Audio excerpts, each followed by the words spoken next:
안녕하세요. 책과 산책을 좋아하는 요길입니다. 요길 리뷰 시작합니다.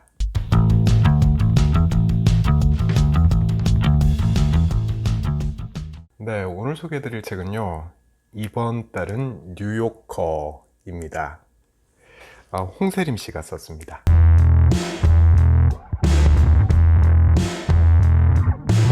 네, 이 책은 60만 구독자를 가진 유튜버의 여행기예요. 뉴욕에서 한 달 동안 살아본 경험을 책으로 옮겼습니다. 이 책이 한동안 베스트셀러 1위를 유지하고 있더라고요. 홍보비를 많이 뿌렸나? 네, 처음엔 그렇게 생각을 했습니다. 어쨌거나 1위를 하고 있다는 거요. 이게 사회 현상 중에 하나다 싶어서 골라봤습니다.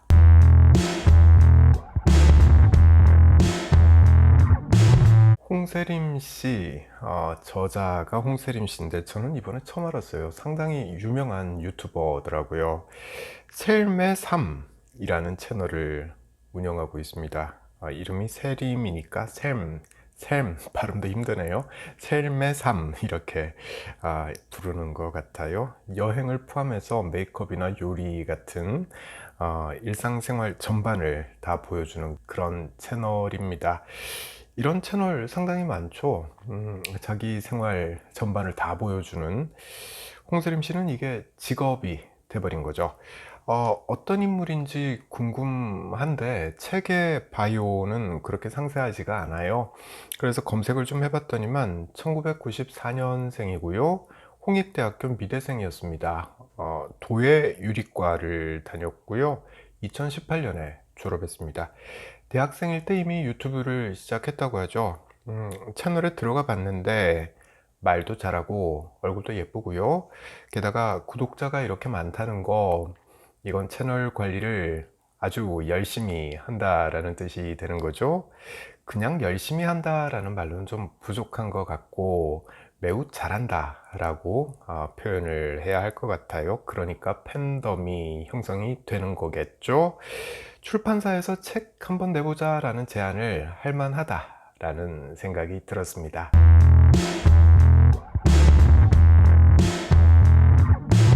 네, 기본적으로 이 책은 여행기예요. 저자는 뭐 평소에도 유튜브 촬영 겸해서 해외 여행 많이 한다고 해요. 그런데 이번엔 좀 특이하다면 한 달 살기를 해봤다는 점, 그리고 그 장소가 뉴욕이었다는 점, 이게 특이한 거죠. 최근 저자가 뉴욕에서 해보고 싶은 일들, 버킷리스트라고 부르죠. 그거를 하나씩 해나가는 과정을 보여주고요. 또 하나씩 해가면서 느낀 점, 이걸 기술로 하는 내용을 담고 있습니다. 또 여행자를 위한 팁을 상당히 많이 소개하고 있어요. 예를 들자면 에어비앤비 서비스를 잘 활용해서 좋은 숙소를 찾는 법, 꽤 도움이 돼요. 또 꼭 필요한 생활 영어, 네, 생존 영어라고도 부르죠. 식당에서 필요한 몇 마디, 물건 살 때 필요한 몇 마디, 이런 걸 소개하고 있습니다. 아마 해외여행 갈 때 입국심사대 앞에서 상당히 긴장하시는 분들 많죠. 저도 그런데 이 입국심사할 때 받게 되는 질문의 유형, 그리고 그에 해당하는 답변, 이런 것도 소개를 하고 있습니다. 자, 참고로 하나 더 말씀드리면 책의 형식이 상당히 세련돼요. 신경 많이 썼다라는 게 느껴집니다. 일단 표지 디자인이 예쁘고요. 딱 홍세림 씨 취향이 아닐까 생각됐습니다. 특이한 건 심지어는 스티커가 붙어 있어요, 책에. 저자 소개 바로 오른편 페이지에 스티커가 한 페이지 가득 붙어 있습니다. 스티커 붙이는 거 좋아하시는 분 의외로 많더라고요. 아마 이 책 보다가 눈길 가는 곳에다가 이 스티커 한번 붙여보세요, 이런 의미로 스티커 페이지를 마련해 둔 게 아닌가 싶습니다.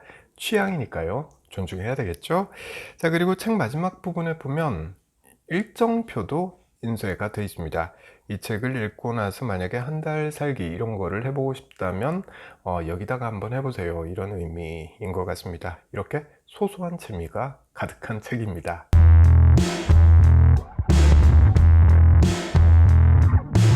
네, 이 책을 보면 영상세대 글쓰기는 이런 거구나 라는 거 느낄 수 있어요. 이 책의 저자인 홍세림 씨는 우리 시대를 대표하는 유튜버 중에 한 명이다. 이렇게 말을 해도 되겠죠? 영상 세대인 거죠. 저자는 텍스트로 이런저런 이야기를 써내려 가는 거, 이런 거보단 영상으로 딱 보여주는 그게 더 편리한 세대라는 거죠. 이 책의 그 특성을 그대로 보여주는 부분이 있습니다. 잠시 소개를 해드릴게요. 2019년 12월 31일입니다. 한 해 마지막 날이죠. 뉴욕에서 새해를 맞이하는 카운트다운 행사가 매년 열립니다.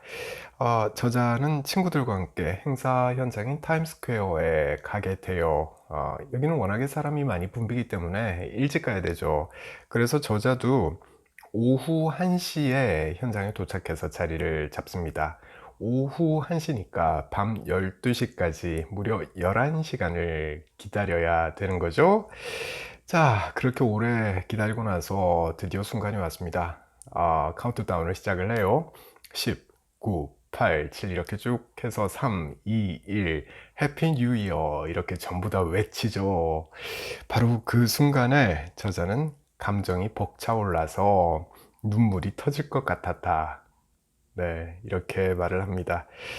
이 상황을 가지고 텍스트 세대 작가들 같은 경우는 어떻게 풀이를 할까요? 뭐 예를 들어서 얼핏 떠오르는 작가가 김영하 씨인데 여행기도 무척 잘 쓰시는 분이잖아요. 이런 분이 뉴욕에서 한 해 마지막 날을 이렇게 카운트다운을 하면서 보냈다. 이분이 느낀 바를 현장에서 느낀 바를 쓰기로 했다면 어떤 글이 나올까? 네, 왜 감정이 벅차올랐는지 여기에 포인트가 맞춰지지 않을까요? 그 결과물을 놓고 원고지 100페이지는 메울 수 있지 않을까요?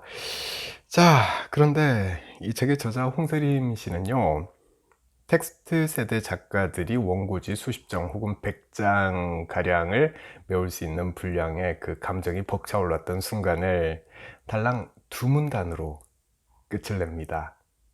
네. 첫 문단은 나의 로망을 이룬 순간이었다. 너무 좋았다. 이런 내용이고요. 두 번째 문단은 이때 진지하게 느낀 게 있다. 해보지 않으면 영원히 모른다는 거다. 생각만 하지 말고 도전해보자. 라는 내용입니다. 그리고 바로 그 다음 페이지에 사진을 보여주죠. 영상 세대 글쓰기는 이런 게 아닌가 싶습니다. 결코 이게 뭐 무시하거나 폄하하는 그런 게 아니고요. 특징이 그렇다는 거예요. 자, 그리고 이게 장점이기도 하겠다 싶어요. 영상을 보면 사람의 표정을 볼 수가 있죠. 너무 행복해하는 모습을 있는 그대로 보여줄 수가 있잖아요. 영상 세대는 원고지 100장이 아니라 제대로 된 표정을 담은 사진 한 장 혹은 영상 10초짜리 클립 하나, 이게 더 중요할 수 있다 라는 생각이 들더라고요. 아마 텍스트 세대는 그 10초짜리 컷을 보고 이건 깊이가 너무 없잖아. 네, 이렇게 생각할 수 있을 겁니다. 그런데 반면에 영상 세대는요, 이 100매짜리 원고를 읽으면서, 와, 뭐가 이렇게 길어? 이걸 언제 다 읽어? 네, 이런 생각을 할 법하지 않을까 싶어요. 텍스트 세대와 영상 세대, 이렇게 다르다. 이 차이를 서로가 이해하지 못한다면, 세대 간의 격차가 더 깊어지지 않을까. 네, 그런 생각을 해봤습니다.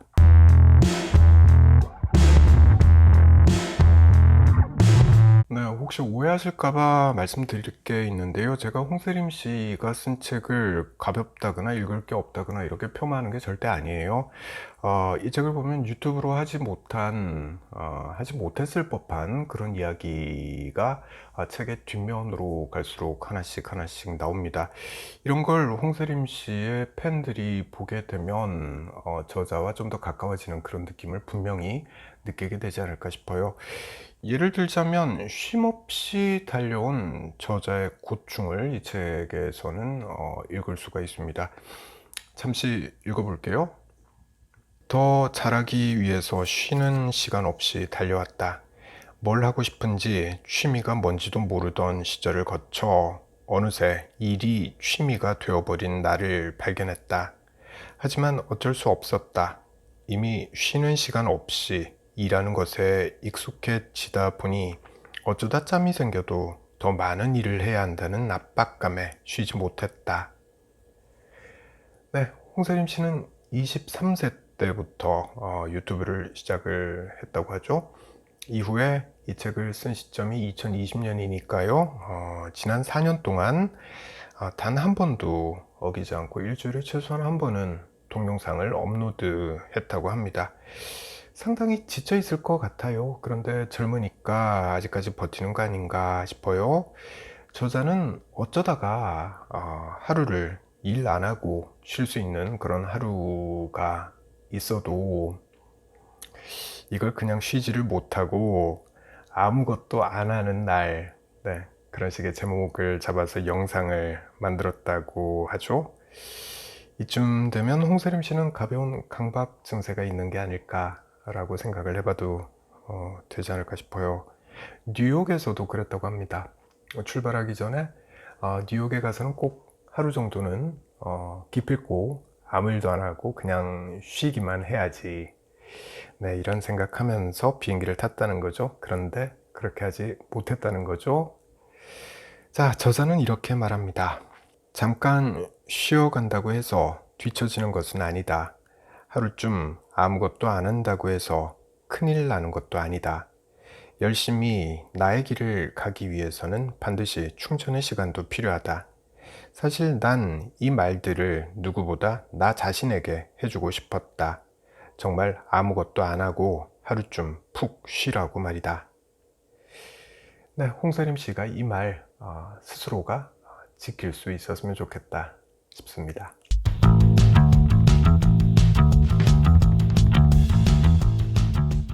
네, 20대, 30대는 일을 하면서 살죠. 그렇게 살아야 하는 걸로 알고 있습니다.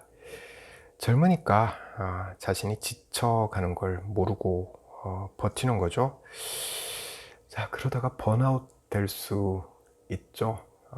그래서 젊을 때부터 자신의 마음을 들여다볼 줄 아는 지혜, 내면의 목소리가 하는 말, 그 말을 들을 수 있는 여유, 이런 게 필요하지 않을까 싶습니다. 자, 저는 다음에 다른 책 들고 다시 찾아올게요.